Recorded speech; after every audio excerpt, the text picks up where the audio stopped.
présentation d'abord. Je suis Madame Sow Aminata, déléguée générale à la protection sociale et à la solidarité nationale. Nous sommes là à Cap Skirring dans le cadre d'un atelier de renforcement de capacité et de partage avec les journalistes des régions de Sédhiou, de Ziguinchor et Kolda, notamment les journalistes des radios communautaires. Parce que l'État, c'est vrai que l'État a mis la protection sociale en rang de priorité. L'État a beaucoup fait en matière de protection sociale, de couverture de sécurité sociale. L'État met beaucoup de ressources et l'État a une vision, c'est celle de permettre, de donner à chaque Sénégalais et à chaque Sénégalais une couverture de sécurité sociale, aller vers la protection sociale universelle. Et pour cela, c'est important de partager la communication, de sensibiliser et de communiquer avec les cibles. Et les cibles, nos cibles, les couches pauvres ou vulnérables, écoutent plus les radios communautaires. Et ces couches sont le plus souvent dans les zones, on peut dire, reculées du Sénégal. Donc c'est important que les journalistes qui sont des relais en matière de communication soient capacités pour qu'à leur tour, ils puissent partager l'information, être à même de répondre aux préoccupations des Sénégalais, être les relais du gouvernement en matière de politique de protection sociale. Donc l'atelier a été déroulé sur 2 jours. Pendant ces 2 jours, les directeurs au niveau de la DGPSN, notamment le directeur des stratégies de la planification, a eu à partager la stratégie nationale de protection sociale, à parler de la coordination.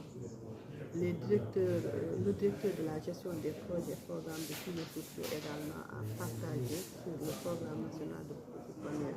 Vous avez eu droit aussi, les journalistes ont eu droit également au partage sur le cadre transfert d'éducation. Le directeur de RNU aussi a parlé du registre national qui est un outil important de ciblage parce que le gouvernement, le président de la République veut que le pays se dote d'une base de données de l'ensemble des ménages pauvres ou vulnérables. Et cette base de données est importante. Et parce qu'en matière de protection sociale, la réactivité, elle est importante. En cas de choc, il faut agir vite et aussi avoir un bon ciblage. Vous avez vu lors de la pandémie de Covid-19, l'État a voulu appuyer, soutenir les ménages pauvres vulnérables. Le résultat national était à 546 000 ménages. L'ensemble de ces ménages ont été appuyés. Mais l'objectif c'était d'atteindre 1 million de ménages. Il fallait faire le ciblage pour compléter le résultat national et ça a pris du temps. Donc nous devons, le Sénégal doit se préparer à avoir une base de données complète, si on peut dire, pour pouvoir réagir en cas de choc. Et c'est important que le ciblage se fasse vraiment dans une transparence. Il faut que les ménages qui doivent être ciblés, que tous les ménages soient informés, soient au même niveau d'information, pour qu'au moment des ciblages, que le comité de ciblage soit saisi par ces ménages-là. Les comités de ciblage identifient les ménages, mais les ménages aussi doivent avoir l'information pour que ceux parmi eux qui remplissent les critères puissent aller vers ces comités de ciblage.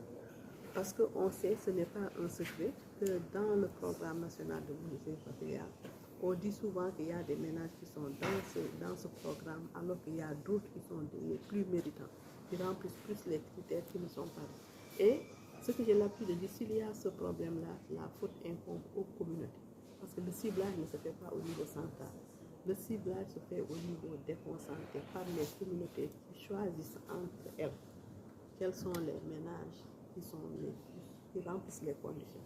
Donc, nous profitons de cette occasion, de ces moments-là, pour vous demander d'être nos relais auprès de ces ménages, pour qu'ils sachent qu'il y a des programmes qui sont faits pour que, s'ils remplissent les conditions, qu'ils aillent vers les comités de ciblage pour se faire enregistrer. Après l'enregistrement, de toute façon, il y aura une enquête de confirmation. Donc, c'est tout le sens de cet atelier. nous comptons sur vous parce que pour aider nos frères et nos sœurs qui sont dans ces conditions, il faut une solidarité. Il faut qu'on soit ensemble, qu'on accompagne le gouvernement à aider nos parents qui sont dans une situation pour les faire sortir, pour leur permettre d'émerger. Madame la directrice,